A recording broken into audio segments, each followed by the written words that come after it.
Ukrainian strike drones attacked a chemical plant in the Ivanovo region, which supplies products for the production of rocket engines. Astra released a video showing the moment of the strike.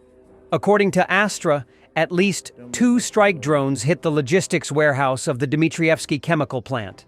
The attack took place on the night of May 26, 2025, when local residents reported loud rumbling and unusual sounds in the sky.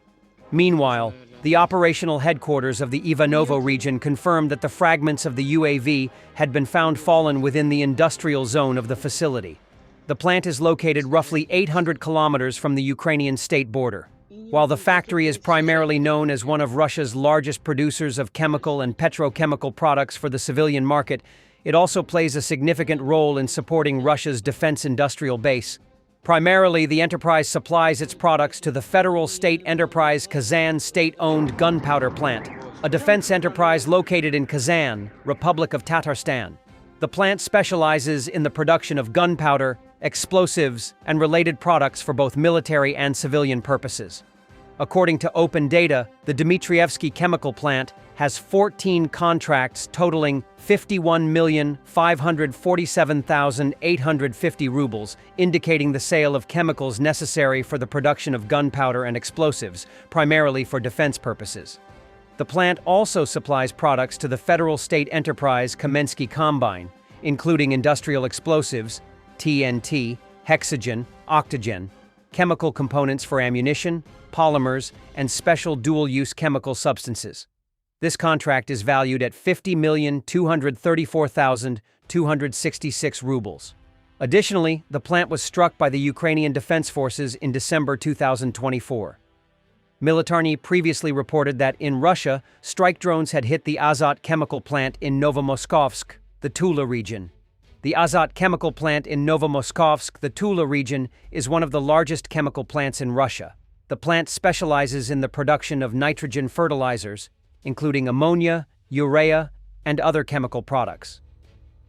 And the NPO Splav in Tula, a developer and manufacturer of multiple launch rocket systems, was once again targeted in a morning attack. Local residents are sharing videos from the scene.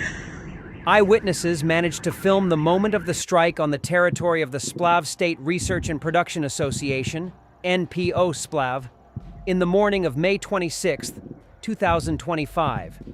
Meanwhile, the Cyber-Baroshno community, using available photo and video materials, was able to geolocate the strike site, which is likely the same workshop that was previously attacked on April 7, 2025. Geolocation of the filming site allowed determining the direction in which the recording was made. This confirmed that the explosion had occurred on the territory of the Russian enterprise. It is worth noting that this is already the second attack on NPO Splav this month.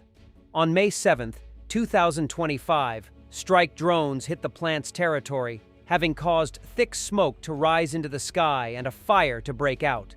Photographic evidence confirms that the facility, which is currently a leading enterprise in developing and producing multiple launch rocket systems, heavy flamethrower systems, ammunition for them, as well as unguided and guided missiles, was struck.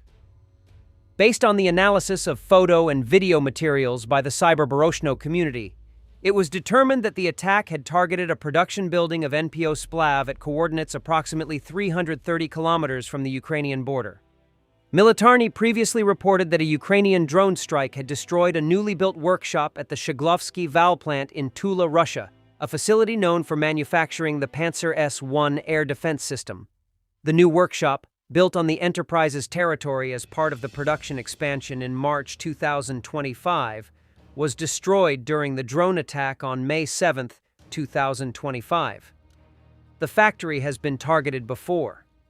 In January 2024, drones of the Defense Intelligence of Ukraine attacked the Shklovsky Val military plant. The plant manufactures Pantsir-S anti-aircraft systems. Representative of Defense Intelligence of Ukraine, Yusov commented on the process of returning Ukrainian defenders from Russian captivity. Military commander Ukraine is working under very difficult conditions of full-scale invasion, and the Mariupol garrison is one of the priority directions for return, and the results of this work are already present. Speaking about this particular exchange, in this situation it is about the format where the aggressor state provided lists of those they are ready to return. Ukraine did the same. This is important for understanding. But everyone who is in the Russian column must be returned.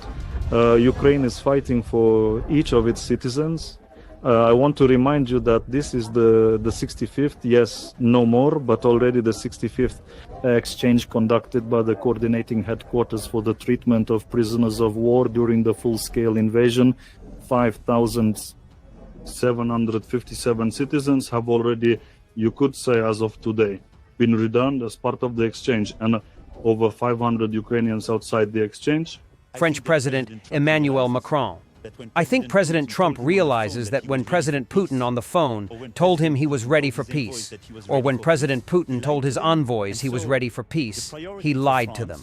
I think that President Trump realizes that when President Putin told him on the phone that he was ready for peace, or when President Putin told his envoys that he was ready for peace, he lied to them. And so the priority for France, for its European partners and the Ukrainians, is that we achieve as soon as possible a ceasefire as lasting as possible, which allows for discussions for a robust and lasting peace.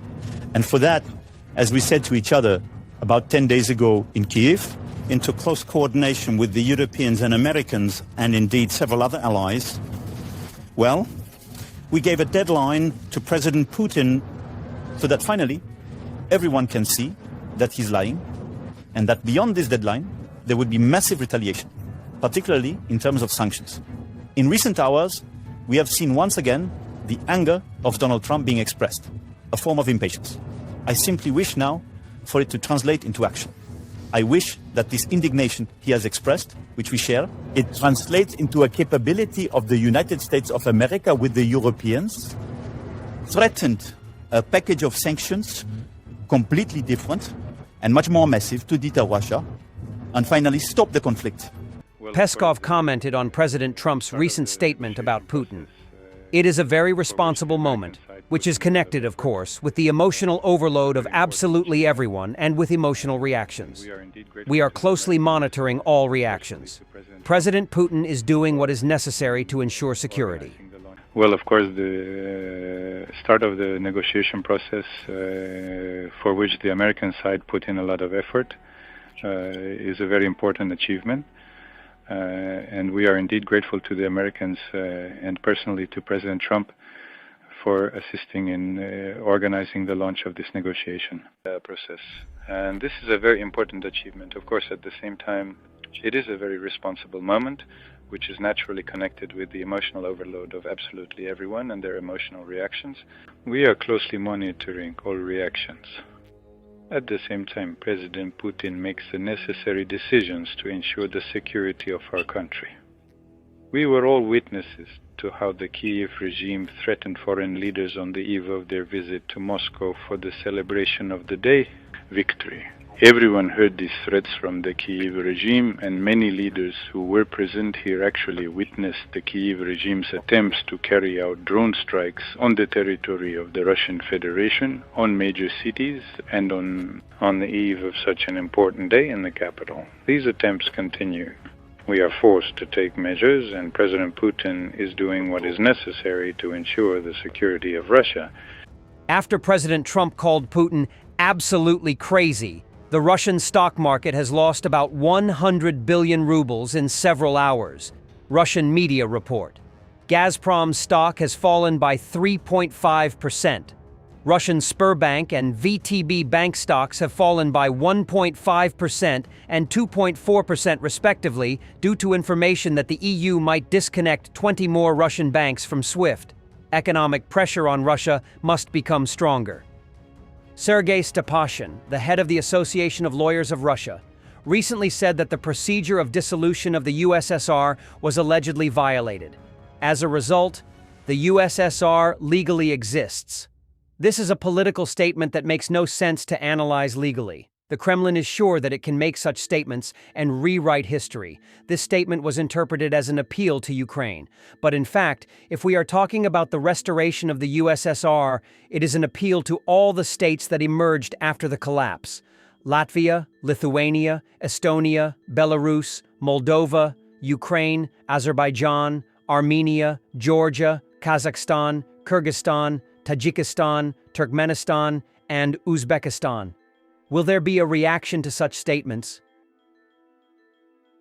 The Finnish Air Force has conducted large-scale exercises focused on the rapid construction of fortifications to support aviation operations in crisis scenarios, the service announced. The drills, held at all major Air Force bases as well as several reserve and temporary airfields, tested the capability of engineering units to quickly erect protective structures in the event of conflict or heightened threat levels.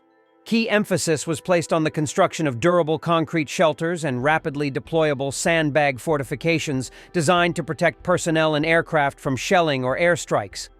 Several of the structures were built specifically to shield ground crews, including engineering and maintenance teams operating close to the front line.